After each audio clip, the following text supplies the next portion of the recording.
Communication web, réseaux sociaux, quel cadre et quel risque juridique? Alors, je crois que le CUA a bien fait de se poser la question, parce que quand on, si je peux user d'une métaphore sportive, quand on veut jouer sur un terrain, eh bien on se préoccupe des limites du terrain, on se préoccupe aussi des moyens techniques, de l'équipement, mais aussi des règles du jeu et de l'arbitre qui va effectivement procéder à l'application de ces règles. Et puis parfois, ces règles évoluent aussi.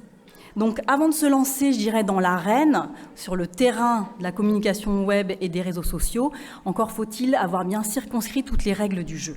Donc c'était très pertinent de poser cette question du cadre et aussi des risques. Alors c'est vrai que les risques, on peut les vivre personnellement en tant qu'utilisateur, mais aussi en tant que président d'association, en tant qu'association elle-même. Alors je vais m'attacher dans l'heure qui m'est impartie à vous souligner aussi les enjeux qui sont plus particuliers pour notre monde évangélique, notre foi chrétienne, et également vous donner des bonnes pratiques. Alors c'est vrai que la communication, c'est un secteur qui est incontournable pour nos associations, pour nous-mêmes. On communique avec nos membres, avec les donateurs, avec le public.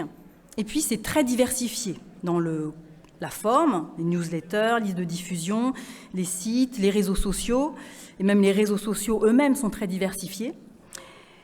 C'est une activité qui brasse énormément de contenu, des images, des sons, des textes, des séquences vidéo, des cartoons, que sais-je, aussi beaucoup de contacts personnels avec l'utilisation de bases de données.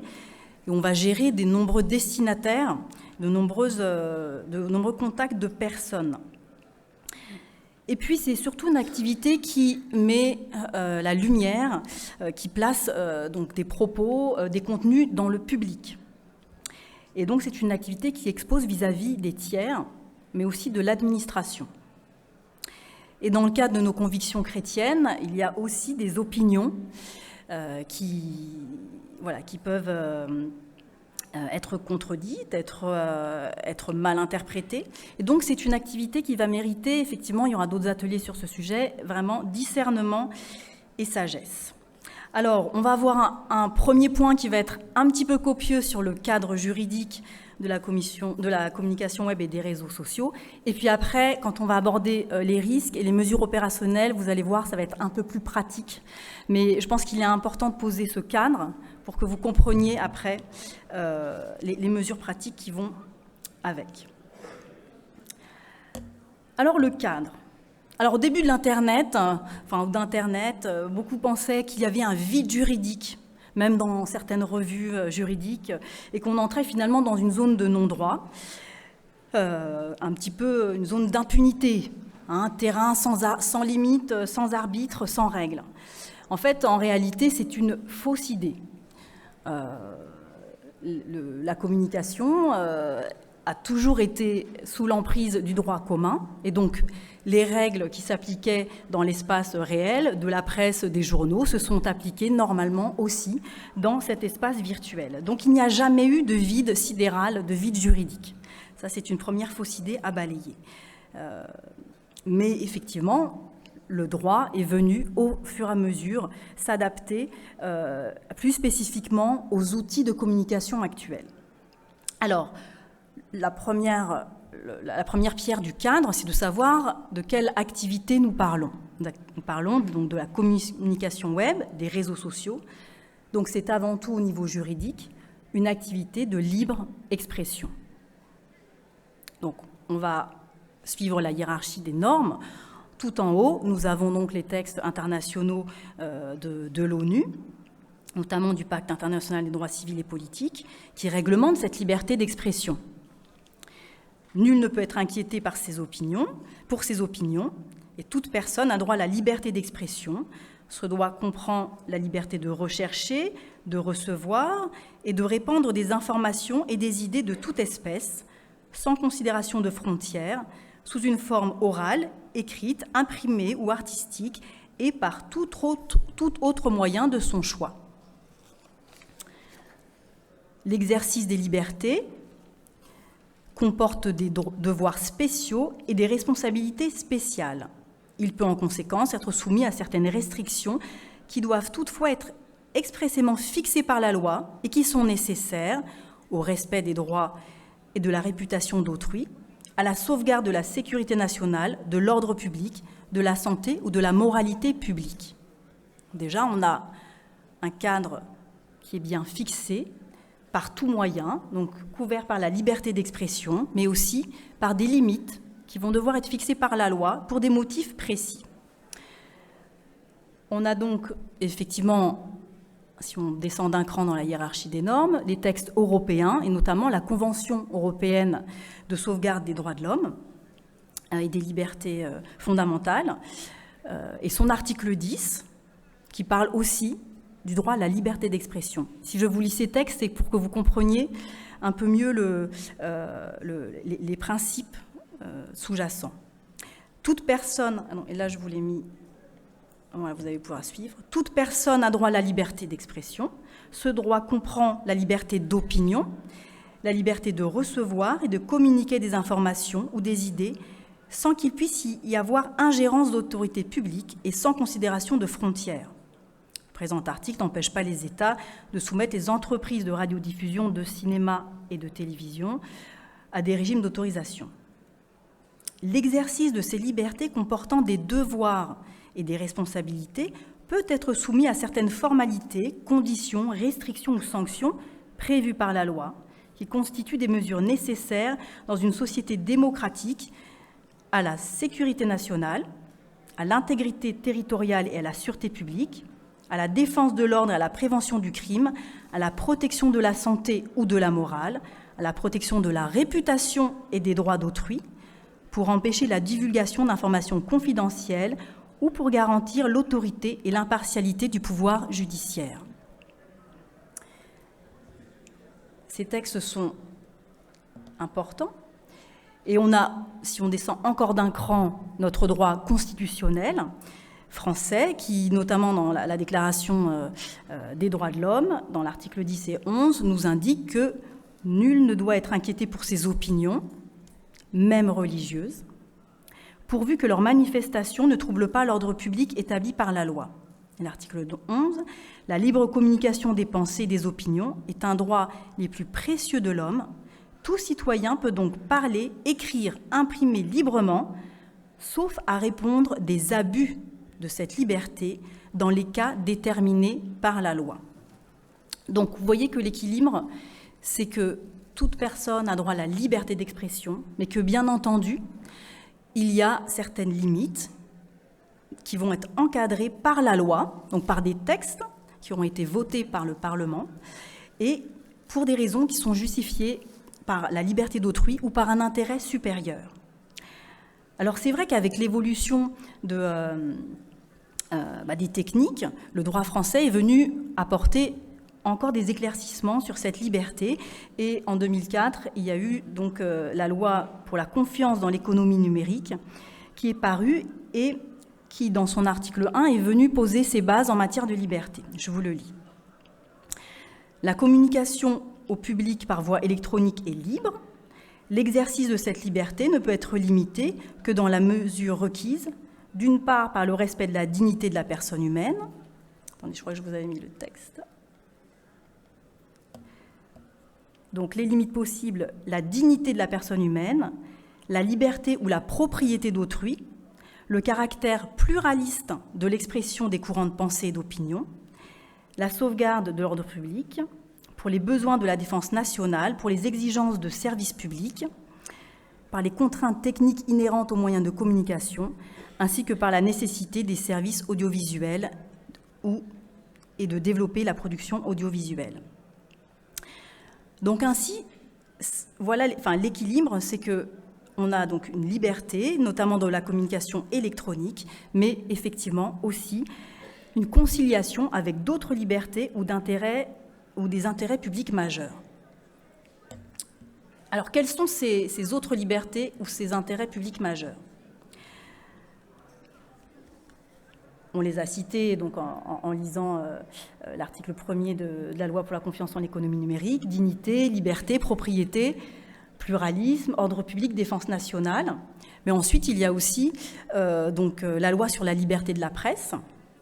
C'est une vieille loi du 29 juillet 1881 qui a été amendée à plusieurs reprises. Et là, ça va au-delà des organes de presse et ce sont donc des délits d'expression.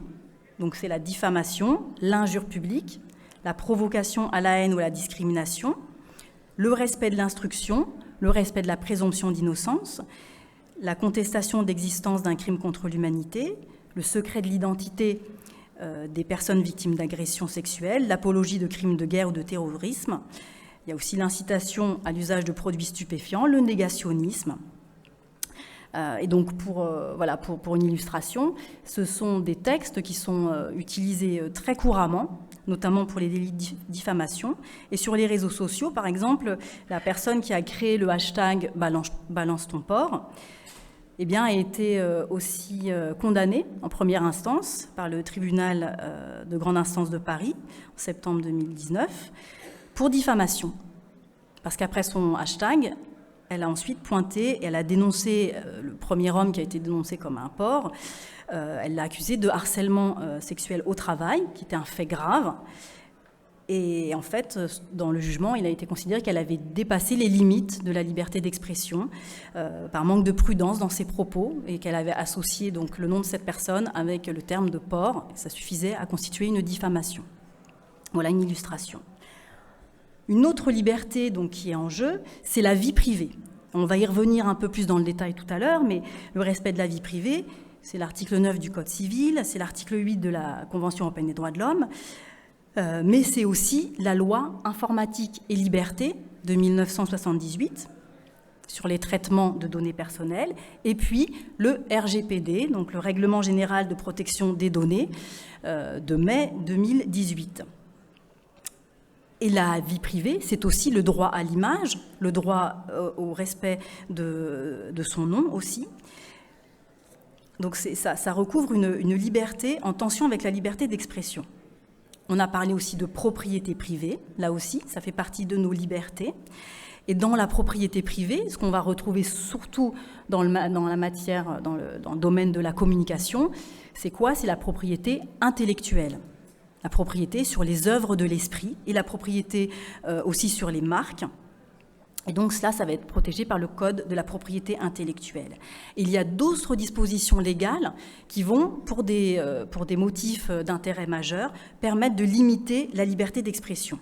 Donc, par exemple, le secret professionnel, notamment pour les ministres du culte, Code pénal, article 226-13, ou le devoir de réserve pour les fonctionnaires, le secret défense, vous imaginez bien, pour les aumôniers militaires, par exemple, le secret des affaires pour certaines professions, et puis notre loi 1905, on va y revenir un peu en détail après aussi, contient aussi des dispositions qui limitent la liberté de s'exprimer pour les associations cultuelles ou les ministres du culte. Donc, ce premier cadre étant fixé,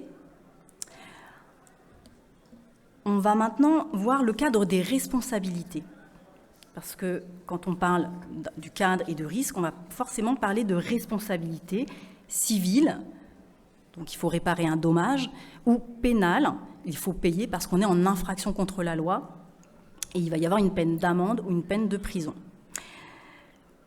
Alors c'est vrai qu'au début de cette communication web, il y avait quand même un sentiment d'impunité, puisqu'il y avait des personnes qui pouvaient donc se cacher sous des pseudos et communiquer sans être facilement repérées. Donc la loi pour la confiance en l'économie numérique a aussi essayé de lutter contre ce sentiment d'impunité et à clarifier les responsabilités juridiques. Alors, la première chose qui a été faite, qui a été clairement posée, c'est que la loi de 1881 sur les délits de presse, sur la diffamation, sur l'injure, l'incitation à la discrimination, etc., la loi sur la confiance en l'économie numérique a bien dit que cette loi s'appliquait à la communication par voie électronique. Et puis ensuite, elle est venue installer un régime de responsabilité qui est un petit peu particulier. Elle a aussi aidé à identifier les auteurs de délits Et notamment, il y a un mécanisme de levée de l'anonymat. Donc ne pensez pas que vous êtes anonyme sur Internet. Votre fournisseur d'accès ou d'hébergement peut être tenu par décision judiciaire de lever l'anonymat et donc de permettre des poursuites à votre égard ou à celui de votre association. Et puis la loi a prévu aussi un droit de réponse, un peu comme dans la presse, permettant donc aux personnes qui étaient nommées de pouvoir corriger et répondre à des propos tenus à leur encontre. Et effectivement, on est dans un cadre où la communication dans les web ou réseaux sociaux, c'est principalement une communication publique. La loi a fait la différence entre ce qui était la communication, la correspondance privée et la communication publique. Alors, je dirais, hors un cas vraiment d'espèce où quelqu'un a pu faire reconnaître que sur Facebook, il n'avait que 15 amis dans un cercle fermé, paramétré, et là, il a pu faire reconnaître que c'était de la correspondance privée. Hormis ce cas-là, sur les réseaux sociaux, c'est directement de la communication au public. Pourquoi ? Parce que même si vous pensez que vous êtes entre vos amis, eh bien, vos amis peuvent partager. Et en fait, le critère de publicité, c'est le critère de l'audience potentielle. Et en général, dès qu'on a un compte, voilà, notre audience potentielle est finalement mondiale. Donc, c'est une communication qui est publique. Alors, pour ce qui est de la responsabilité pénale et civile, la loi a distingué 2 cas. Alors, si vous faites partie, comme moi, des utilisateurs des réseaux sociaux et du web, ou si vous êtes aussi président d'association et que vous avez un site internet, eh bien, vous êtes dans la catégorie des utilisateurs et des éditeurs de la communication. Donc, c'est l'article 6, si vous avez un soir vous avez du mal à vous endormir, l'article 6 de la loi sur la confiance en l'économie numérique qui détaille nos responsabilités. Alors, vous et moi, en tant qu'utilisateurs, nous sommes directement responsables de ce qui est publié sur nos pages, sur nos sites internet. Et pour rendre les choses un peu plus faciles pour les victimes, la loi sur la confiance en l'économie numérique a dit que pour les personnes morales, donc en ce qui nous concerne, c'est surtout les associations, eh bien, c'était le directeur de la publication qui était le responsable, l'auteur principal des infractions. Et plus précisément que pour les associations, c'était le représentant légal. Donc, vous faites le lien, le président de l'association est directement responsable de tout ce qui va apparaître sur le compte Facebook de l'association ou sur le site internet, même si ce n'est pas lui qui est aux manettes. Et donc, à la seule différence que la loi a quand même précisé qu'il fallait qu'il y ait une fixation préalable, c'est-à-dire que le directeur de la publication ait pu voir la communication qui allait être portée à la connaissance du public. Mais voilà, ça va se faire très rapidement, ça va être très rapidement dirigé vers le directeur de la publication qui, lui, a un devoir de surveillance de ce qu'il va publier pour le nom et pour le compte de son association. Et puis, c'est vrai que ce qui est un peu particulier, c'est que dans ce cadre-là, on est responsable de ce qu'on publie soi-même, ce que j'ai décidé d'écrire, mais aussi de ce que je vais relayer. Donc, le lien hypertexte me rend responsable, le fait de mettre un hashtag, de faire un partage, de faire un like sur un contenu illicite, me rend auteur de ce contenu illicite, auteur principal de l'infraction. Donc la responsabilité de l'utilisateur, elle est vraiment très directe. Et donc il y a un cas pour le hashtag en tout cas. Donc c'est l'Union des étudiants juifs de France qui a porté une affaire contre Twitter et qui a gagné parce qu'en fait ils avaient laissé proliférer un hashtag un bon juif, hashtag un juif mort. Vous connaissez ce dicton voilà, pour les Indiens. Et en fait, ça a été jugé comme constitutif d'apologie de crimes contre l'humanité et incitation à la haine raciale. Et il y a pu avoir justement levé de l'anonymat des personnes qui avaient relayé ce hashtag. Et donc, ils ont été condamnés.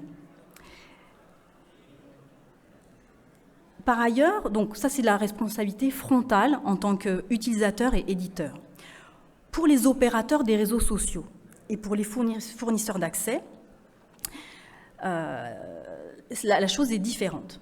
Donc eux ont été considérés comme de simples prestataires techniques, de simples tuyaux, je dirais, mettant à disposition des messages et des contenus. Et donc on a considéré qu'ils n'avaient pas un rôle actif sur les contenus. Alors pas tous. Donc Facebook en 2010, donc ça c'est des cas de jurisprudence, YouTube en 2013, Dailymotion en 2011 ont été considérés comme des hébergeurs. Simplement, ils hébergent un contenu comme vous hébergez un ami. Et par contre, eBay, par exemple, avait été considéré en 2012 comme un éditeur parce qu'eux fournissaient des services pour aider les vendeurs à optimiser leurs informations et donc ils agissaient directement sur les contenus. Mais en règle générale, opérateurs de réseaux sociaux sont des hébergeurs. Et les hébergeurs, eux, ils n'ont pas d'obligation générale de surveillance. En fait, ils n'engagent leur responsabilité pénale ou civile que s'ils se sont abstenus de réagir quand ils ont su qu'il y avait un contenu manifestement illicite. Donc, eux, en fait, ne sont responsables que s'ils reçoivent une notification de contenu illicite et qu'ils ne font rien. Ou alors si un juge donc, leur demande de supprimer un contenu et qu'ils ne le font pas. Donc, ils ont une responsabilité pénale, je dirais, allégée. Ils n'ont pas d'obligation générale de surveillance. Par contre, ils ont quand même une obligation de contribuer à la répression de certains contenus illicites. Donc, apologie de crimes de guerre, de crimes contre l'humanité, provocation à la commission d'actes de terrorisme ou apologie ou incitation à la haine raciale, à la haine à l'égard des personnes en raison de leur sexe, de leur orientation ou identité sexuelle ou de leur handicap.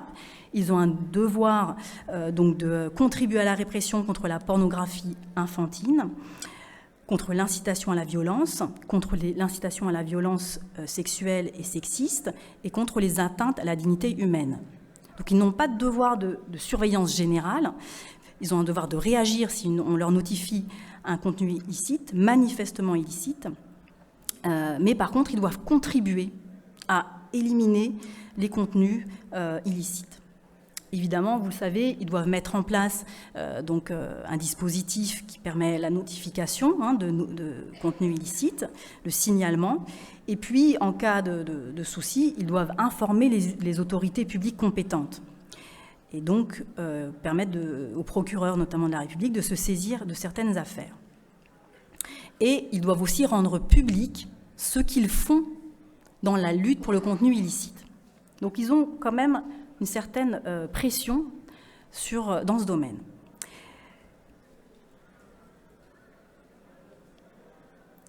Alors effectivement, il y a aussi un projet de loi à l'heure actuelle de lutte contre la haine sur Internet qui a voulu préciser, donc il n'est pas encore adopté, mais un délai dans lequel l'hébergeur doit agir. Ce qu'il faudrait, c'est que dans les 24 heures, au bout d'une notification de contenu illicite, l'hébergeur supprime le contenu.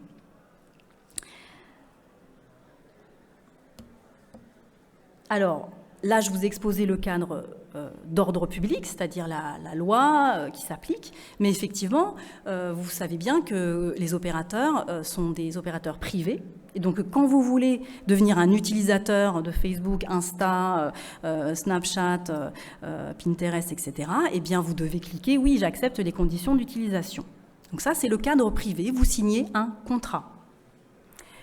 Et donc, dans ce contrat, finalement, c'est la plateforme ou le réseau social qui vous accueille qui décide des règles.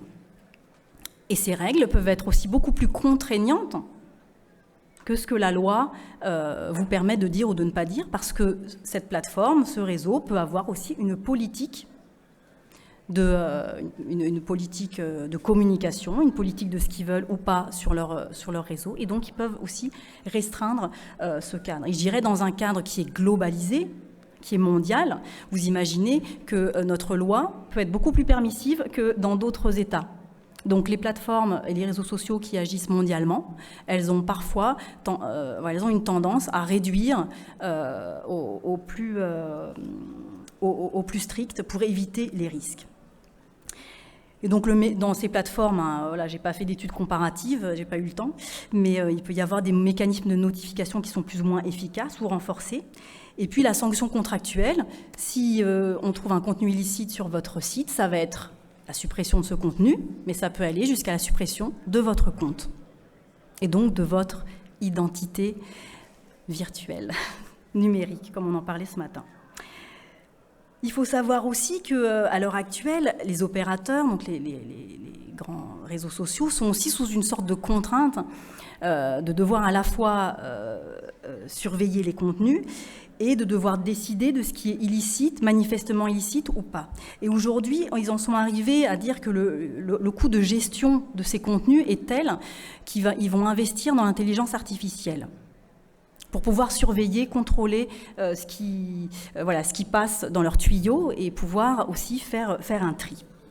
Et donc on recourt maintenant au machine learning, c'est-à-dire de faire apprendre à des machines, à des logiciels, ce qui peut sembler un contenu illicite, un contenu inapproprié, pour que voilà, ces machines fassent le tri et contrôlent les contenus sur ces plateformes. Alors, vous avez peut-être trouvé mon propos un peu sec pour ce cadre juridique. On va arriver à des propos peut-être plus pratiques. Mais si j'ai exposé ce cadre, c'est pour vous montrer qu'il y a d'abord des risques généraux par rapport à la liberté d'expression. Pas seulement la nôtre en tant que chrétiens évangéliques, mais aussi pour tous nos contemporains. Pourquoi ? Parce que les mécanismes que je vous ai décrits suscitent des grandes interrogations. Normalement, le juge, la personne qui juge de ce qui est licite ou pas, en termes de liberté d'expression, c'est le juge pénal.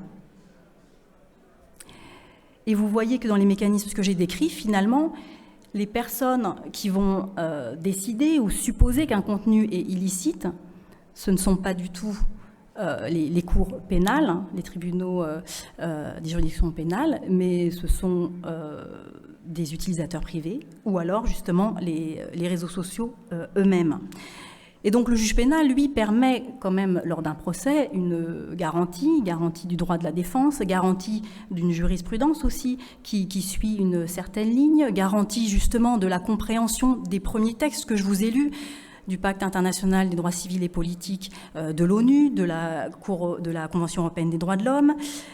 Et donc, le juge des libertés, le juge pénal, permet aussi la garantie d'une libre expression. Or, là, dans les mécanismes qu'on décrit, finalement, il y a un transfert de cette appréciation de ce qui est licite ou pas, du juge pénal vers l'utilisateur, qui va notifier un contenu illicite, et vers l'hébergeur qui va devoir décider ce qui est manifestement illicite et ce qui va supprimer ou non. Et donc, comme vous le savez, c'est plus facile de cliquer sur un bouton pour supprimer que d'aller au procès pénal. Eh bien, finalement, la liberté d'expression est relativement en danger puisque ça va être très rapidement les utilisateurs privés et les réseaux sociaux qui vont décider de ce qui va pouvoir paraître ou non dans la communication publique. Donc le risque, c'est que finalement, l'appréciation de ce qui est la liberté va être aux mains d'opérateurs privés et va être surtout aux mains de la pensée majoritaire.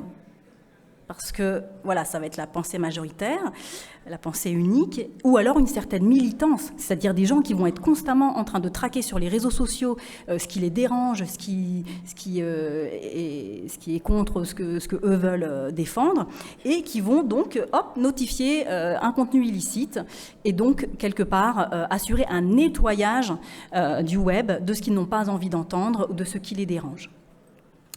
Et donc, il y a vraiment un risque assez sérieux dans ce sens.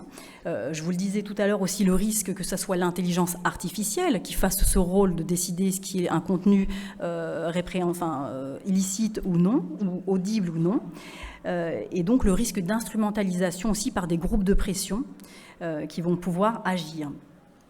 Alors, il y a un autre risque aussi que j'évoquais, c'est que finalement, ces réseaux sociaux, ils vont être aussi peut-être plus royalistes que le roi, et par principe de précaution, par leur politique privée, ils vont aussi contraindre encore davantage. Alors, pour citer un exemple qui peut faire sourire, mais la politique de certains réseaux sociaux face aux messages pornographiques, les a conduits à supprimer des reproductions de tableaux de grands peintres qui sont célèbres, qui en France, par exemple, ne nous choquent plus. Enfin, moi, personnellement, L'origine du monde de Courbet, par exemple, eh bien, voilà, a été interdit sur certains réseaux sociaux. Donc vous voyez qu'il y a aussi une question culturelle, de compréhension de ce qui peut être admis en public ou non. Et puis, il y a effectivement la surpuissance et l'efficacité finalement du procès médiatique. Vous avez tous vu des gens qui étaient en haut tomber très bas et être complètement rayés de la carte parce qu'ils avaient fait un écart sur leur compte Twitter. Le procès médiatique va beaucoup plus vite. Il est beaucoup plus efficace que le procès juridique. Le procès juridique est long, il prend du temps, il prend de l'argent aussi, il a un certain coût. Donc je dirais que les contenus vont pouvoir être rapidement supprimés, chantés par principe de précaution, et après ça va être très difficile de les réhabiliter juridiquement, de revenir en procès, de dire non, mon contenu était licite, je souhaiterais qu'il soit réhabilité, qu'il soit publié. Et qui vont être ceux qui vont avoir le courage de faire un procès long et coûteux pour réhabiliter leur contenu une fois qu'ils auront subi les foudres médiatiques? Ils seront rares. Donc je vous parlais aussi de cette loi de lutte contre les contenus haineux sur Internet.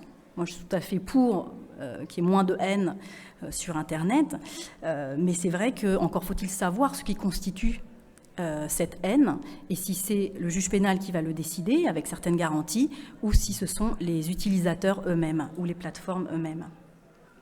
Il faut savoir aussi qu'au niveau de la Commission européenne, il y a des exigences de statistiques, de chiffres qui ont été demandés aux grands opérateurs de réseaux sociaux pour qu'ils montrent ce qu'ils font dans la lutte contre les contenus illicites. Donc on va arriver très rapidement à une surenchère. Ils vont devoir montrer qu'ils luttent contre le contenu illicite, et donc ils vont devoir montrer combien de choses ils ont supprimées et dans quel domaine. Donc voilà, il y a un engrenage qui est là et qui est un peu inquiétant pour la liberté d'expression. Et donc on risque de rentrer plus dans le côté réprobation publique ou approbation publique qu'un côté plus posé sur ce qui est notre liberté d'expression. Voilà pour les risques généraux.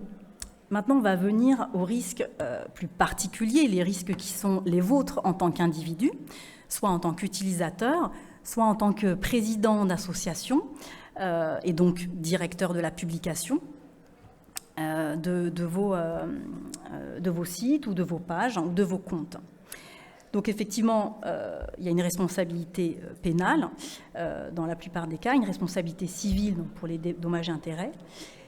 Et puis, comme je vous disais, voilà le rôle de directeur de la publication.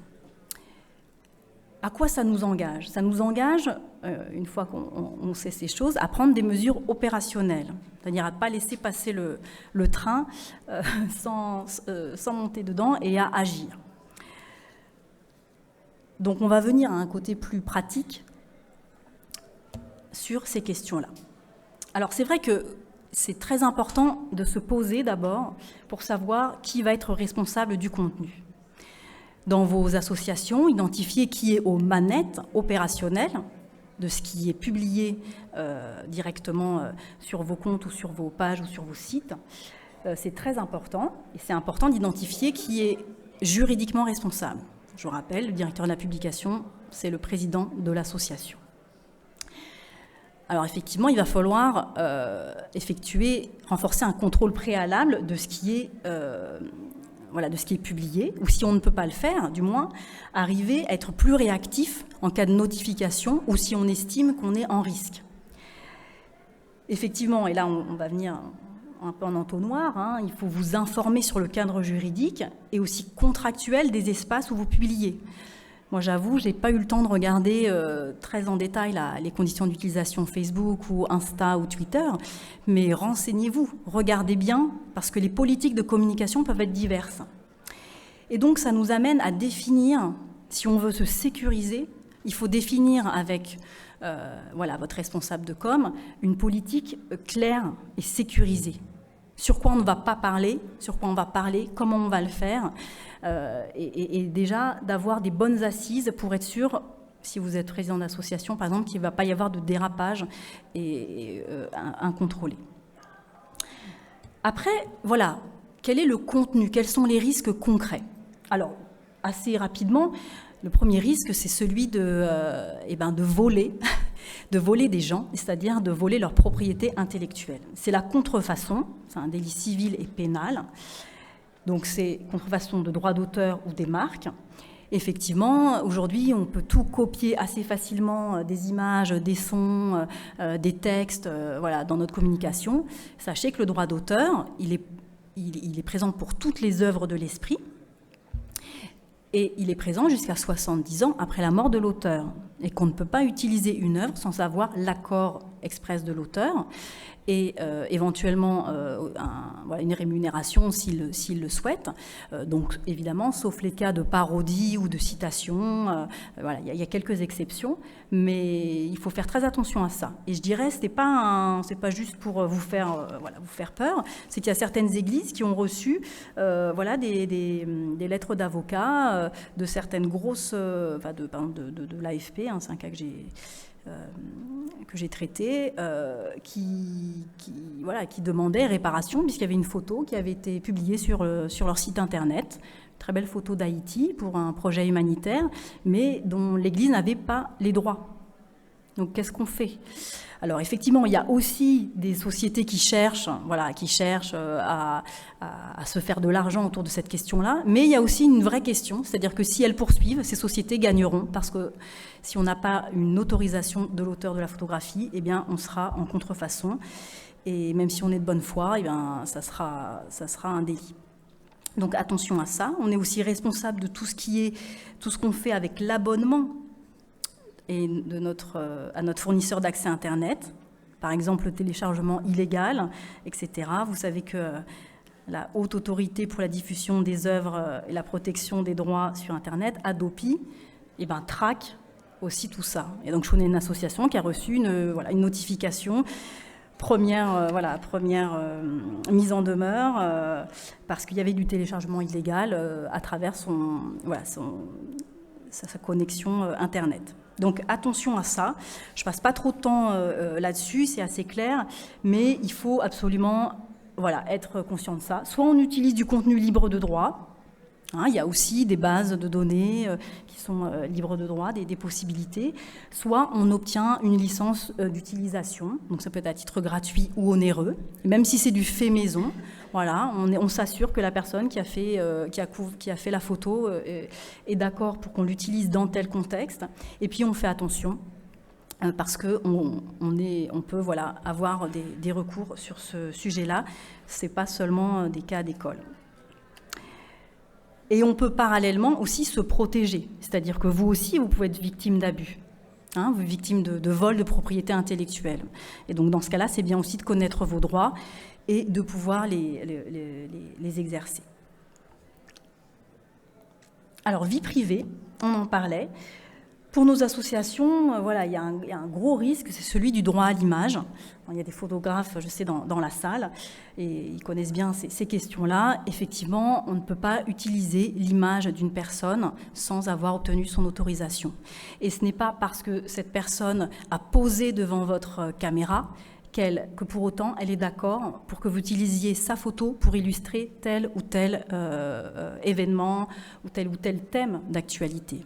Hein, aujourd'hui, si vous prenez une photo de moi et qu'après vous en servez pour des yaourts, je sais pas, à la fraise, peut-être que ça va pas me plaire parce que j'aime pas la fraise. Donc c'est pas parce que j'aurai souri que j'aurai accepté l'utilisation que vous allez faire. Donc attention à ça. Et dans nos églises, c'est vrai qu'on est parfois pas très sensible à cette question, mais la religion, l'appartenance religieuse fait partie des données sensibles de la personne. Donc c'est une donnée que tout le monde ne veut pas voir communiquer en public. Maintenant, on a aussi beaucoup de reconnaissance faciale ou sur les réseaux sociaux de possibilités de taguer des gens.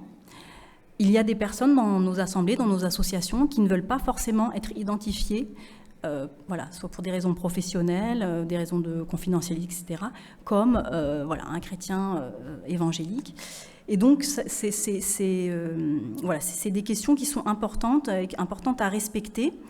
Le nom aussi d'une personne ne peut pas être utilisé sans son consentement pour une communication publique. Et puis, si on a une intention de nuire, à ce moment-là, on passe dans les délits, là c'est des infractions pénales.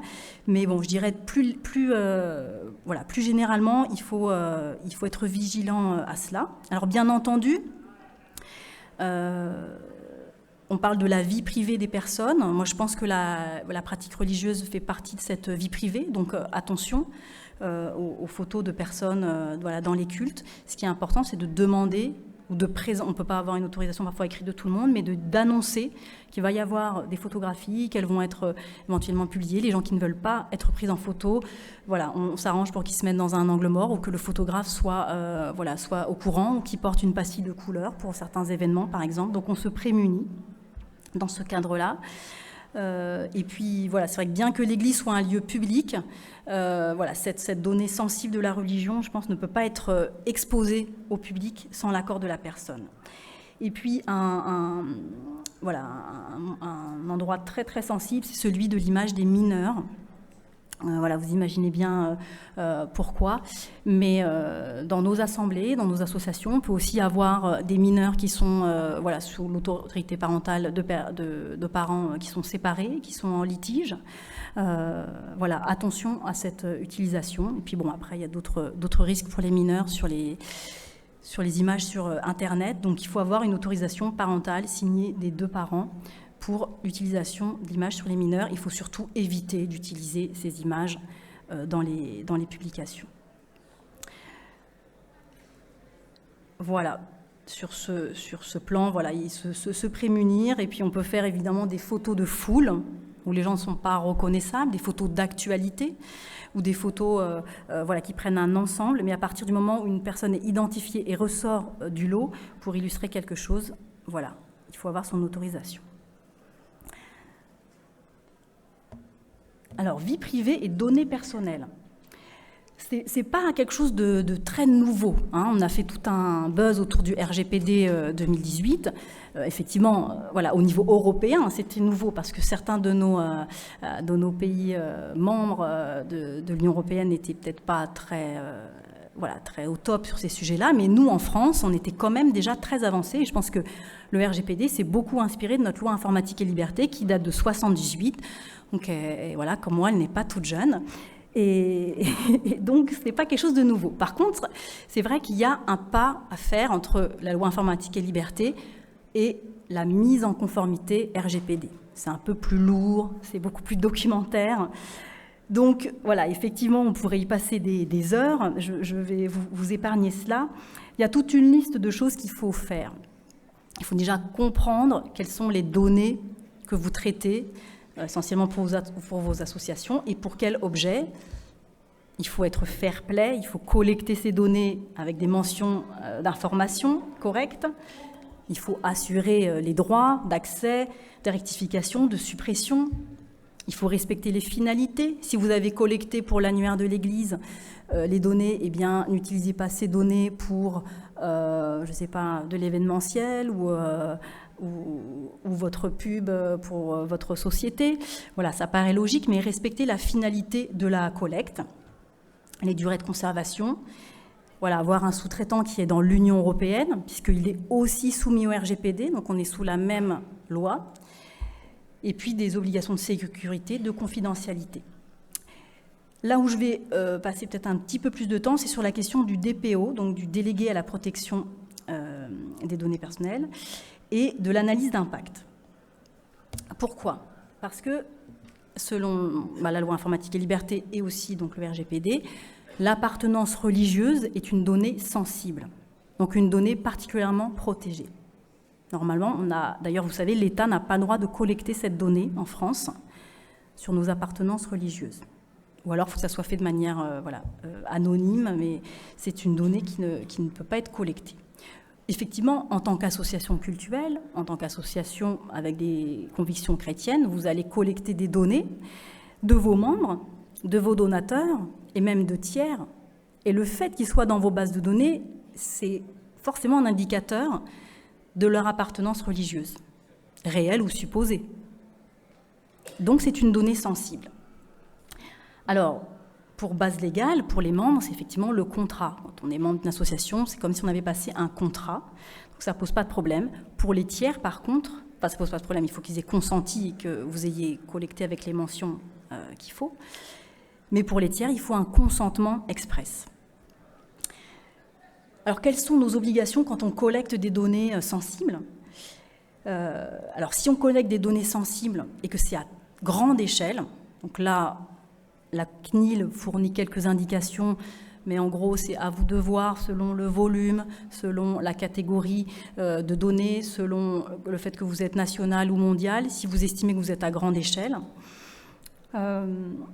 Donc là, il va falloir nommer un délégué à la protection des données, une personne qui va surveiller votre conformité au RGPD. Par exemple, au CNEF, on a estimé qu'on était dans ce cadre-là, qu'on avait des données traitées à grande échelle. Ça peut ne pas être le cas pour une association locale.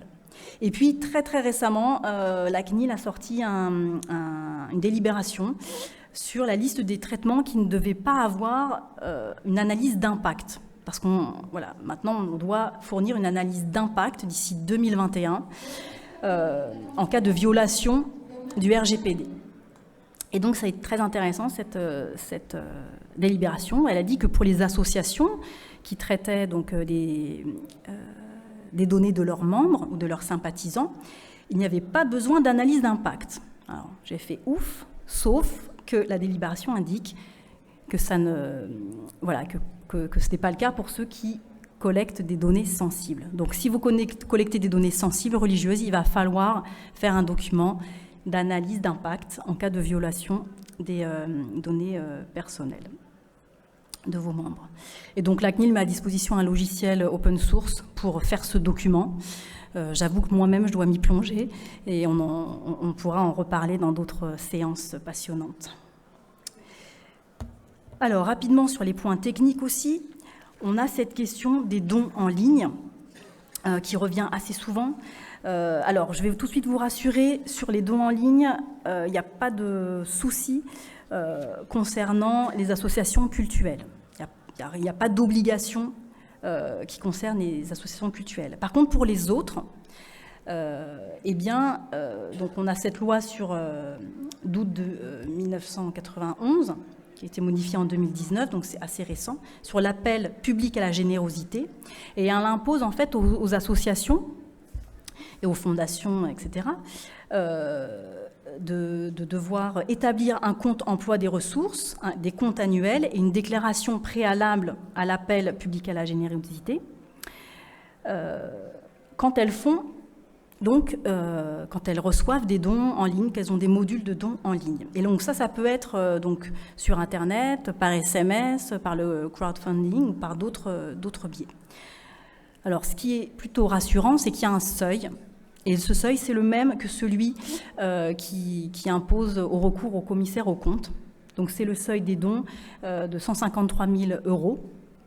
Donc, je dirais, soit vous êtes en deçà et donc vous n'êtes pas soumis à cette réglementation, soit vous êtes en dessus de ce seuil, 153 000 € de dons, et à ce moment-là, vous êtes soumis au commissaire aux comptes, et votre commissaire aux comptes va vous informer sur vos obligations si vous avez des modules de dons en ligne dans ce cadre-là. Et donc, c'est vrai que dès qu'on a un module sur Internet, c'est forcément à échelon national, puisque tout le monde peut se connecter.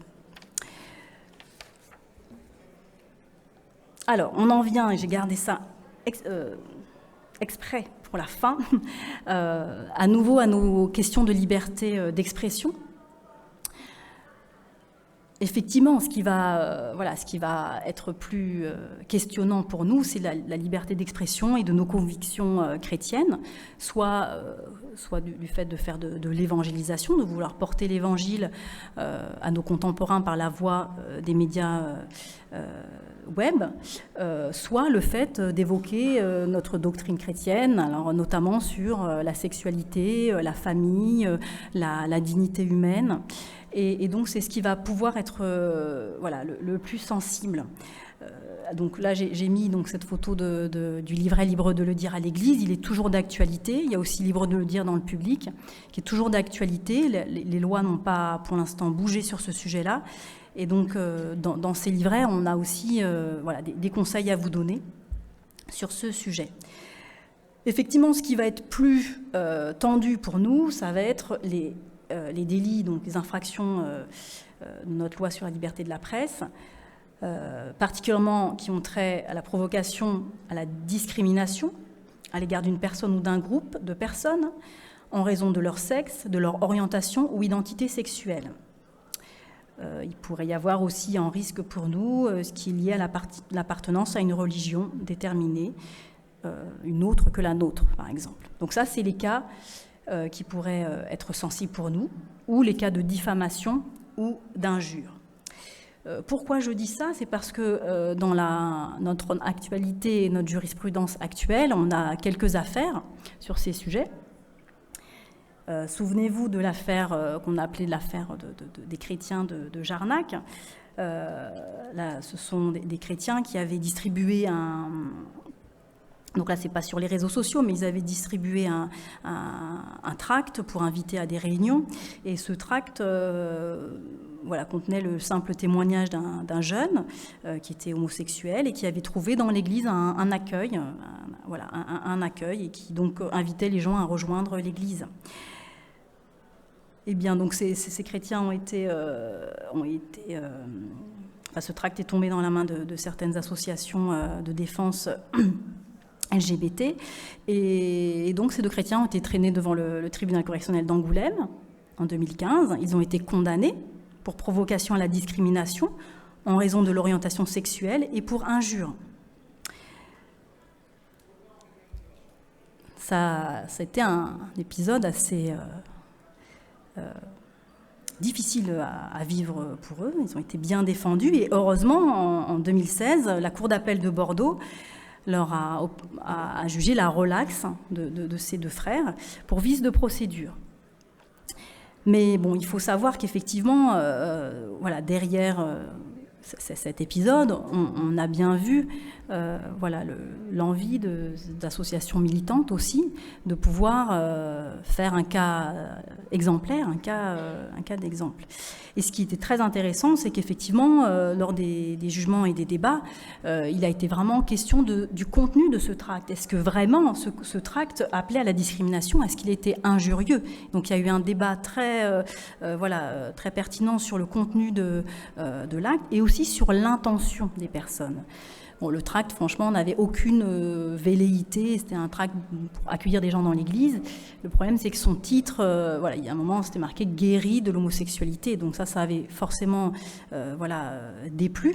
Mais ce qui a été très intéressant, c'est que ces délits qui sont évoqués ici sont des délits intentionnels. C'est que non seulement il faut que la communication en elle-même, elle porte une provocation à discriminer des gens, à être violent ou à avoir de la haine envers eux, objectivement, mais en plus, il faut que les auteurs aient cette intention de nuire. Dans ce procès, il a été démontré par les avocats de la défense que voilà, les chrétiens n'avaient aucune intention de nuire à personne et au contraire, ils étaient amis eux-mêmes avec des personnes de toutes mœurs et qu'il n'y avait aucune velléité. Mais bon, ça montre aussi un petit peu le ton qui est pris. Sur une autre jurisprudence qui avait fait aussi assez connue, c'est celle de l'affaire de Christine Boutin. Là, c'est le problème de la citation d'un verset biblique. Donc, Christine Boutin, une femme politique bien connue, avait dit dans une interview « L'homosexualité est une abomination, mais pas la personne. Le péché n'est jamais acceptable, mais le pécheur est toujours pardonné. » Et dans cette interview, si on la lisait dans son contexte, elle disait que voilà, elle aussi était comme tout le monde, une pécheresse, et qu'elle avait besoin du pardon. Même scénario, des associations sont venues porter plainte contre elle pour provocation à la haine et à la violence envers les personnes homosexuelles. Elle a été condamnée au tribunal de grande instance de Paris en 2015, décembre 2015, à 5 000 € d'amende. Et puis la Cour d'appel de Paris, qui n'est pas la moindre, a confirmé cette condamnation. En novembre 2016, elle a même ajouté 2 000 € d'amende en dommages et intérêts pour les parties civiles, les associations Mousse, le Refuge et l'Inter-LGBT. Donc si on en reste là, c'est un peu difficile. Donc fort heureusement, l'affaire a été portée à la Cour de cassation. Et en janvier, le 9 janvier 2018, la Cour de cassation a tranché d'une manière très intéressante. Donc je vous lis, donc elle a rejeté sans renvoi l'arrêt, et elle dit donc le propos incriminé, s'il est outrageant, ne contient néanmoins pas même sous forme implicite l'appel ou l'exhortation à la haine ou à la violence à l'égard des personnes homosexuelles. Donc c'est rassurant parce que la Cour de cassation a vraiment regardé le contenu de la citation de cette interview. Elle a pu voir qu'il n'y avait pas de provocation à la discrimination, enfin à la haine ou à la violence envers les personnes homosexuelles. Madame Boutin se disait elle-même pécheresse, le pécheur pardonné. Et donc elle a continué à avoir une appréciation objective des faits. Parce qu'effectivement, beaucoup de personnes peuvent se sentir peut-être choquées ou inquiétées par ces propos, mais ça reste dans le cadre de la liberté d'expression. Et donc la Cour de cassation a quand même vraiment tranché dans ce cadre-là. Bon, néanmoins, elle a quand même donné une petite concession par ces quelques mots. Elle a dit s'il est outrageant. Donc elle a laissé c'était une question de qualification juridique. Elle a laissé entendre que peut-être qu'au lieu de porter plainte en provocation à la haine ou à la violence, si les associations avaient porté plainte pour injure, peut-être qu'ils auraient eu gain de cause. Bon, ça c'est des suppositions. Toujours est-il que ce qui est important de savoir, c'est que dans la jurisprudence, là je ne l'ai pas noté, mais dans la jurisprudence de la Cour européenne des droits de l'homme, depuis 1975, et c'est une jurisprudence constante, c'est l'arrêt Handyside, il est vraiment clair qu'on a droit à s'exprimer et même à choquer, à offenser des personnes. Ça fait partie de l'expression pluraliste qui est nécessaire à notre société démocratique. C'est vrai que si on ne peut plus, débattre et avoir des opinions contradictoires, la société ne va plus être pluraliste et on va justement passer dans cette société de pensée unique où il n'y aura qu'une façon de voir les choses et de penser. Donc, il y a à l'heure actuelle quand même des garde-fous. La Cour de cassation, donc 2019, la Cour européenne des droits de l'homme qui reste dans cette vision quand même pluraliste des expressions.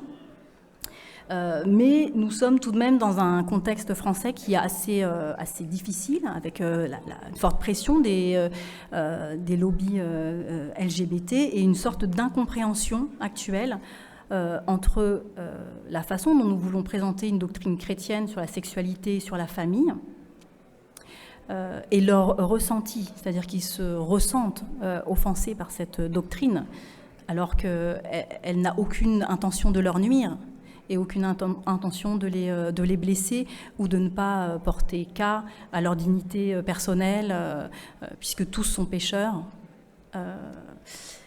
Et donc nous sommes égaux devant l'Éternel. Mais aujourd'hui, on est dans ce paradigme un peu irréconciliable. Et peut-être que vous savez, il y a aussi une proposition de loi à l'heure actuelle qui concerne ce qu'on appelle les thérapies de conversion, ou les pratiques qui visent à essayer de changer les orientations sexuelles ou de genre des personnes. Et il est évident que certains parlementaires ou certains journalistes pour aussi justifier de porter cette proposition de loi, ont mis le doigt sur la doctrine chrétienne évangélique ou sur certaines associations qui veulent prendre soin des chrétiens qui sont en lutte sur ces questions-là. Et donc, au bout du compte, ce qui apparaît dans le contexte actuel, c'est que l'intention de ces lobbies, c'est de forcer l'Église ou la doctrine chrétienne à rentrer dans cette pensée unique et peut-être au final à ne plus pouvoir porter un propos critique ou un propos de jugement ou de valeur sur les différentes orientations sexuelles. Donc il y a quand même un risque de ne plus pouvoir appeler péché, péché, de ne pouvoir lire certains textes, voilà, certains textes bibliques. Mais bon, pour l'instant, à l'heure du droit positif, on n'en est pas encore là, mais c'est une zone de risque.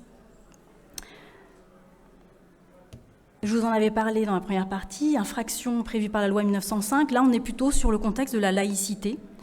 Laïcité, c'est la séparation entre les églises, les cultes et l'État. Et donc, dans la loi 1905, souvenez-vous du contexte, on sortait de l'Église catholique qui était en lien avec le pouvoir. Il y a des dispositions donc, anciennes, mais qui ont encore vent, qui sont très fermes. Pas de propos à teneur politique dans un lieu de culte. Donc attention aux événements que vous organisez dans votre lieu de culte, même si c'est une association tierce qui tient des propos qui ont vraiment un discours politique ou qui favorise un candidat, ou qui favorise un programme.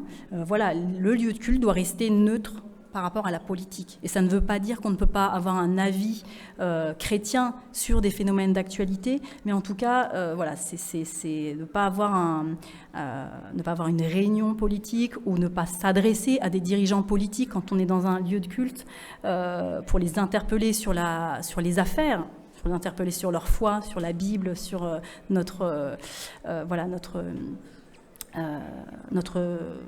pratique de la foi, oui, mais voilà, c'est une ligne de partage qui a été décidée en 1905. Ensuite, effectivement, dans le contexte, il y avait aussi tout ce qui était outrage et diffamation contre un citoyen en charge d'un service public. Et puis, provocation directe à résister à l'exécution de la loi. Donc, on parle de la désobéissance civile, à soulever ou à armer une partie des citoyens les uns contre les autres. Voilà, c'est là où le culte ne doit pas prendre parti avec des armes. Alors, effectivement, devant tout cela, vous pouvez être un petit peu sonné. On va essayer de voir un peu les bonnes pratiques. Déjà, arriver à évaluer le risque juridique et médiatique. Quelle va être la portée de mon opinion, de mes propos? Est-ce que ça va être mal interprété? Est-ce que ça va être sorti de son contexte facilement? Quel est le public que je vise? C'est peut-être pas nécessaire que ça soit publié sur le web ou dans les réseaux sociaux. Si je vise qu'un public restreint, peut-être que je peux privilégier la correspondance privée à la communication publique, si c'est dans un cadre où je me sens en risque. Est-ce que des personnes ou des groupes ne vont pas se sentir attaqués personnellement, la diffamation, l'injure, le racisme, la discrimination, l'appel à la violence et à la haine ou le sexisme. Voilà, attention, aujourd'hui il y a des groupes qui cherchent voilà, du contentieux stratégique. C'est simple. Est-ce que quand j'évoque des citations bibliques qui sont assez dures, est-ce que j'arrive à les contextualiser? C'est-à-dire pas les remettre en cause à cause du contexte, mais à leur donner un contexte, une explication, un entourage qui permette que ça soit compréhensible et audible aujourd'hui. Et puis, quelles seront les conséquences personnelles et aussi collectives? Parce que, voilà, quand on publie, on peut avoir une conséquence personnelle, tous les gens qui vont ensuite réagir, etc. On peut avoir même un contenu illicite, un compte qui va être fermé, mais ça peut être aussi collectif pour l'association, pour une église. Et je dirais aussi, quand vous publiez, pensez à l'image collective des évangéliques. Parce que, voilà, après certaines affaires, c'est aussi très difficile de remonter la pente. Et aussi, comme je disais, quelles sont mes intentions? Enfin, ça nous a été rappelé ce matin, un discernement dans ce qu'on va publier et dans nos intentions. Et puis toujours se mettre sous l'angle de la liberté de religion. C'est là où on va pouvoir avoir une plus grande protection. Plus votre propos sera ancré dans la Bible et dans la parole, plus vous allez pouvoir plaider la liberté de religion face aux autres risques. Voilà, j'en finis sur un dernier point de vigilance, c'est votre e-réputation et donc le domaine de la preuve. toute publication peut servir de preuve, que ce soit envers des tiers, envers vos membres, mais aussi envers l'administration. Donc il peut y avoir des conséquences fiscales. Si vous mélangez la communication de vos associations 1905 et de vos associations 1901, ne vous étonnez pas si le contrôleur fiscal vous questionne sur votre qualification cultuelle, s'il voit que vous avez des activités culturelles sur votre site internet. Si vous déposez un dossier d'agrément CAF et que vous êtes centre de vacances, soyez vigilant aussi sur la manière dont vous présentez les informations. Et puis ensuite, soyez prêts et anticipez des attaques, ce qu'on appelle de web bashing, c'est-à-dire vraiment des attaques de militance qui vont vouloir vous traiter et vous faire descendre dans les réseaux sociaux. Voilà, donc la bonne pratique, c'est de vraiment regarder vos contenus avec un regard extérieur au maximum. Ne restez pas dans votre bulle évangélico-évangélique, mais pensez à comment ça peut être lu par tous différents milieux. Soyez prêts à vous défendre. Et puis, ça, je le redis, ne subissez pas, mais plutôt ayez une stratégie de communication bien construite. Voilà, je vous remercie de votre attention. Juste un verset que je me permets de vous donner. Soyez prudents comme les serpents et simples comme les colombes. Je crois que le Seigneur ne nous veut pas naïfs, il nous veut confiants en lui, mais il nous veut prudents aussi, parce que nous sommes dans un monde qui n'est pas sans danger. Merci.